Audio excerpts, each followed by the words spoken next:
Hey, what's up? It's Mike, and this is Reckless Palate, where I give you the tools to find the confidence to cook more creatively and spontaneously in your kitchen. Last week, I went over my 3-step process for adapting any recipe to your kitchen, your equipment, and your ingredients so that it doesn't turn out to be a flop. In this episode, we're going to go over exactly how I do that process on a recipe in my kitchen. I'll go through it with you step by step, and you can watch me adapt a recipe, and then I'll cook that recipe right here in my kitchen, and you can watch how it comes to life. Okay, let's get started. All right, so let's go through this recipe, and we're going to check it out and see what things we need to make note of in this before we get started cooking, all right? We have 1 to 2 teaspoons chopped fresh thyme leaves. Okay, I'm not going to buy a bunch of thyme for 1 to 2 teaspoons just to do this recipe because I have a bunch of dry thyme over there. I'm not saying never use fresh thyme because it's really good.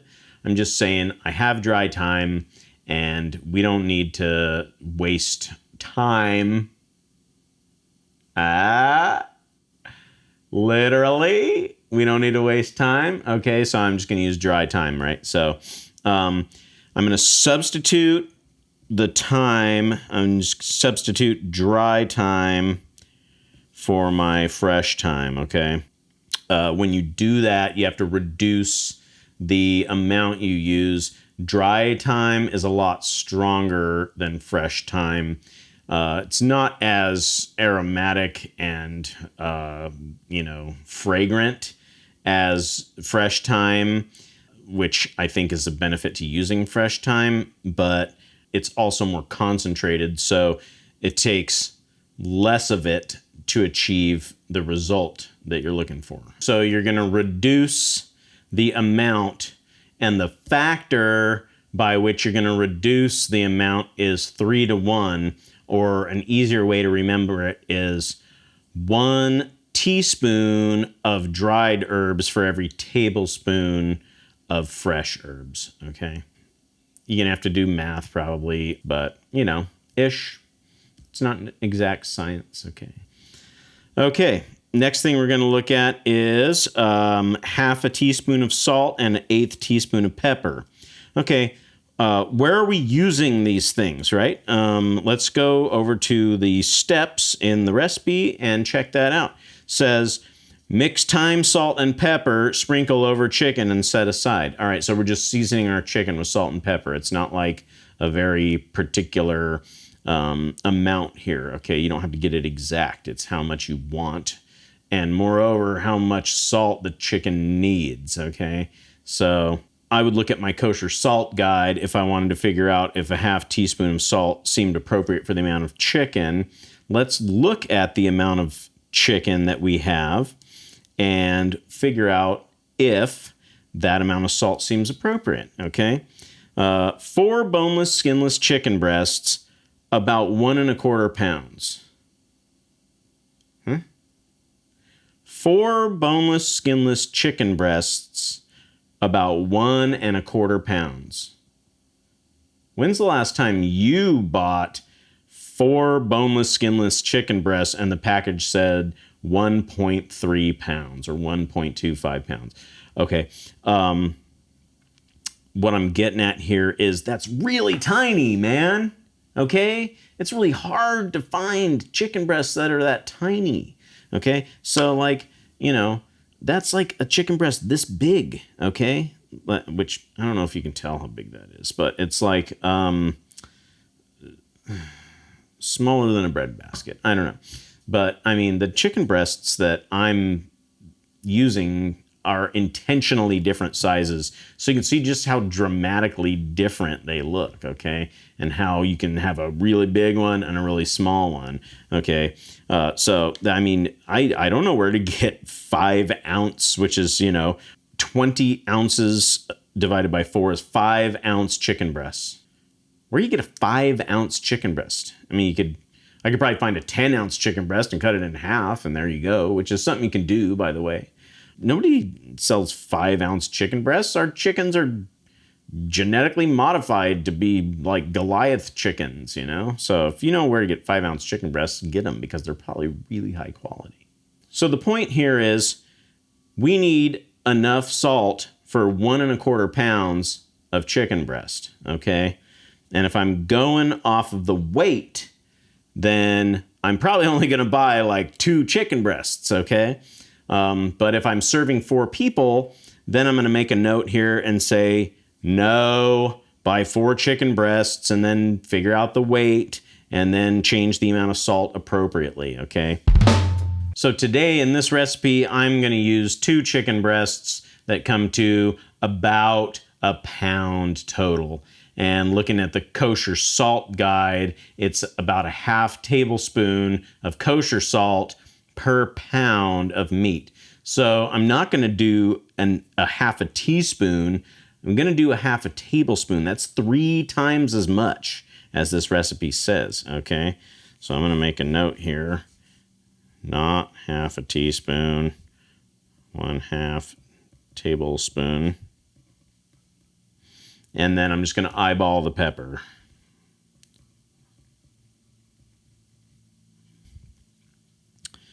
Now, 1 tablespoon butter or margarine, 1 tablespoon olive or vegetable oil. Okay, are we mixing this into something or are we just cooking in it? Let's go over here. In a 12-inch skillet, heat butter and oil over medium heat. All right, so today I'm just going to use olive oil because it's clear and you can see what's going on in the pan. I don't want to fiddle with any butter today. We'll save that for something else, but I'm going to cross out butter. Don't use margarine. And I'm going to change it to 2 tablespoons of olive oil. And in fact, that's a good point. Didn't we talk about that? I'm not going to change it to 2 tablespoons. I'm just going to say to coat. I don't care if that's 1 tablespoon or 1 teaspoon or 1 cup. Whatever coats the bottom of my pan, that's how much we're using, okay? 1 teaspoon finely chopped garlic. Who uses 1 teaspoon of garlic? Unless you're making like a thing this big, in which case, maybe 2? But, no, come on, man. Like, let's put some serious garlic in here, okay? So, I'm just going to scratch out 1 teaspoon, and I'm going to put like 2 cloves, which is probably like ½ tablespoon at least. And then I'm going to use big cloves. And then 1 bag of frozen broccoli, blah, blah, blah, blah, blah. No, we're not doing veg today. It will affect this recipe, FYI, okay? Let's read on and I'll explain why. All right, the steps of the recipe. Step 1, mix thyme, salt, and pepper. Sprinkle over chicken and set aside. Okay, so we don't need to mix those things. Why? Who cares? So I'm going to get out salt and pepper and thyme, and then I'm going to mix them together, and then I'm going to put it on the chicken. Why? Like, I'm just going to put salt on the chicken, and then I'm going to put pepper on the chicken, and then I'm going to put thyme on the chicken. If you feel better about it and you want to, mix your little amounts and then put them on the chicken, that's cool, go for it. But when I'm salting the chicken, I'm going by how much salt it says in the kosher salt guide, and then I'm using my eyeballs. So the kosher salt guide isn't gospel, okay? It's a starting point.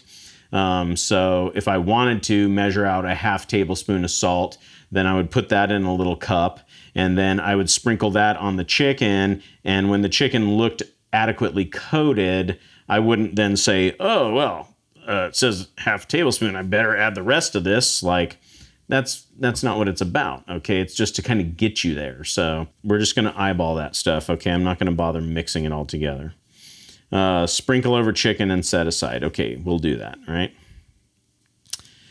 I'm just going to scratch out. No, not mix. Optional, right? Okay, in step 2, in a 12-inch skillet, heat butter and oil over medium heat. We're not doing butter, just oil. Okay, medium heat, what is that? What's medium heat, huh? I mean, I got different size burners on this range back here. One's like this big and one's like this big. So, like, do I just turn the knob from like 12 o'clock to 9 o'clock, and that's medium? No. Like, if I do it on the big burner, if I set the dial to 9 o'clock, 3 o'clock. If I set the knob to 3 o'clock, high and low and medium are going to be different on these burners back here. So over medium heat, right. Let's figure out what we're doing, and we'll come back to that. Cook garlic in butter mixture 1 to 2 minutes, stirring frequently. So you're going to heat hot fat over medium heat, not knowing how hot that's really getting. And then you're going to dump chopped or minced garlic in that and cook it for 1 to 2 minutes. It's probably going to burn. Just saying.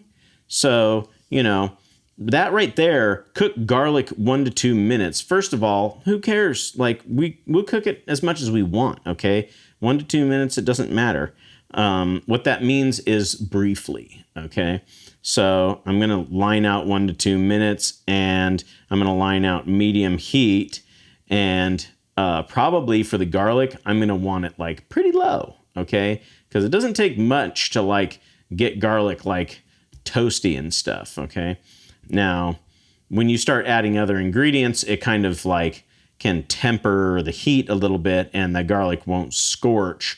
But, if you started out on medium and let the oil get hot and then put the garlic in, it's just going to go black, and that's going to be the end of your garlic. And then you're going to have to mince more garlic, and it's going to be very frustrating for you, and you're going to have to pour it down the drain and clean your pan out. And then you're going to curse, and everyone's going to be angry at you, and you're going to be angry at yourself, and you don't want any of that. So do yourself a favor, start real low with garlic, okay? It doesn't have to be on the lowest low. It depends on your burner, depends on your pan, etc. But don't just dial it to M or 3 o'clock or whatever and say, why'd the garlic burn? It's because you didn't use your intuition, okay?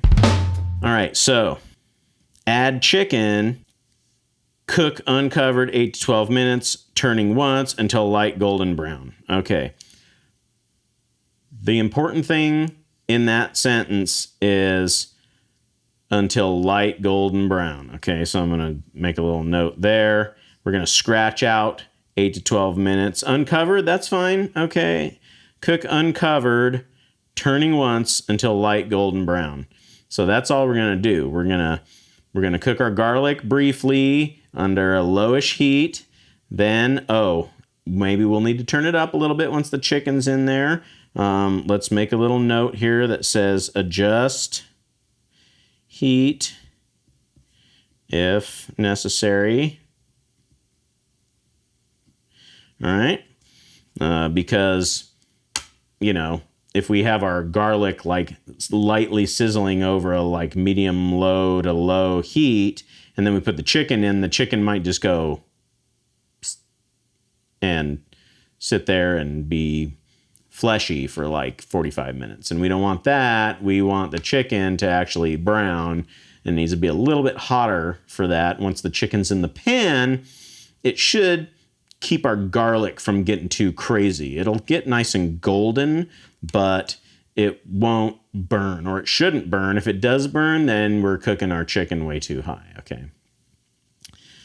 All right, step 3, stir in frozen vegetables, which we're not doing, so I'm going to scratch that out, okay?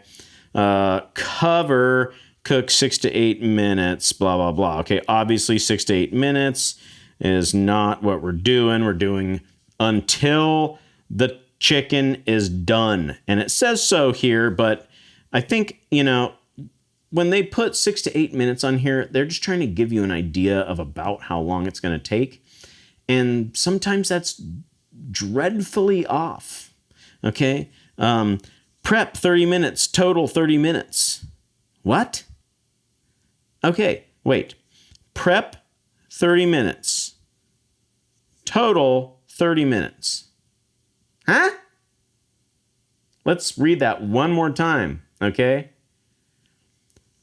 Prep time, 30 minutes. Total time, 30 minutes. So once we prep all the ingredients, it's done? Nah. Okay. No. Okay. So that's goofy. All right. Obviously it's wrong. Maybe the prep time, is close-ish. Maybe it'll take you about 30 minutes to get all this stuff together. Maybe it's prep time plus total cooking time. I don't know what it is. But you can't just look at this recipe and say, total time 30 minutes. This is a half-hour recipe. It's not. Okay? We got to look through here and figure out that's our time discrepancy, okay, that we're finding. Because they're going to say, 30 minutes for prep. Max, this thing here is going to take us like 15, 20 minutes to get it together.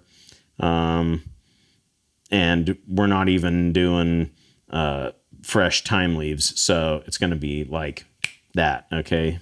I'm really picking this recipe apart, but the point is you just got to look at every bit of it and realize that none of it is gospel. None of it is, correct because somebody wrote it down somewhere, okay?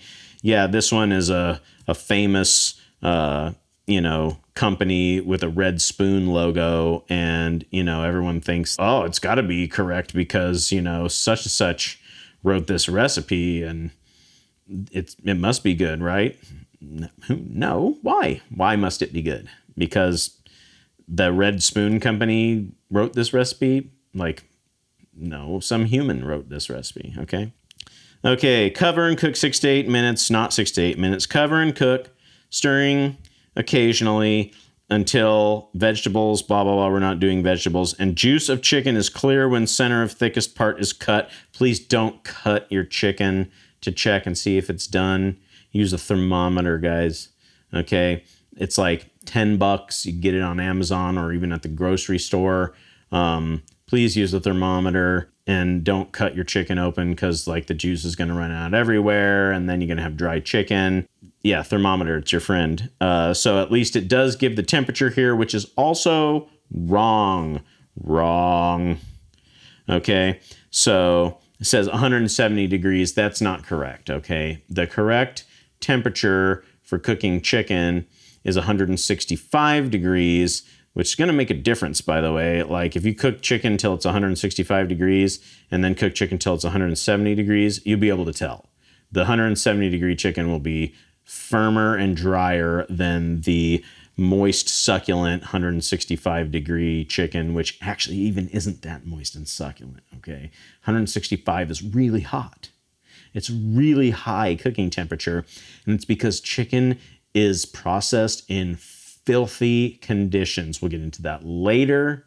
I'm not going to bash the chicken industry right now, but the point is the safe cooking temperature for chicken is 165 degrees, and you don't want to cook it until it's 165 degrees, because guess what? You take the chicken out of that pan, you think that it just stops cooking.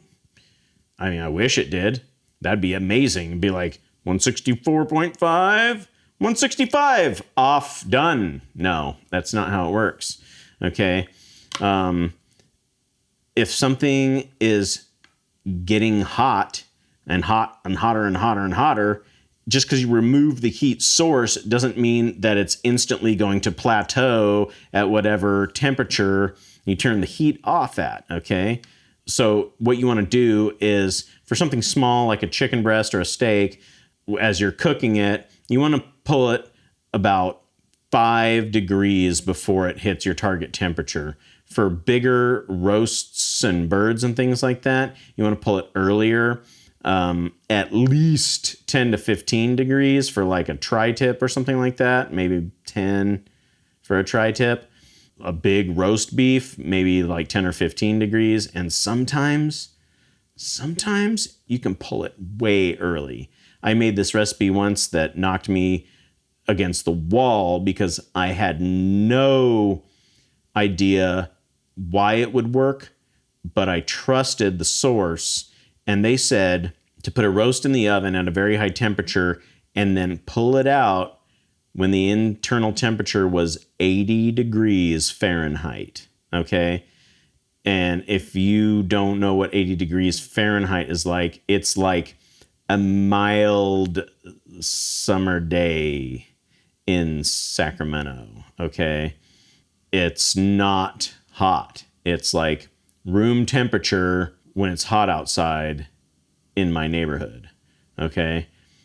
But the oven temperature had gotten this large roast going up at such a momentum that taking it out at 80 degrees, it continued on this trajectory up and up and up and up and up and up and up. And you let it sit for quite a while, but ultimately it ended up hitting like 130 or 135 degrees Fahrenheit, taking it out of the hot oven at 80 degrees.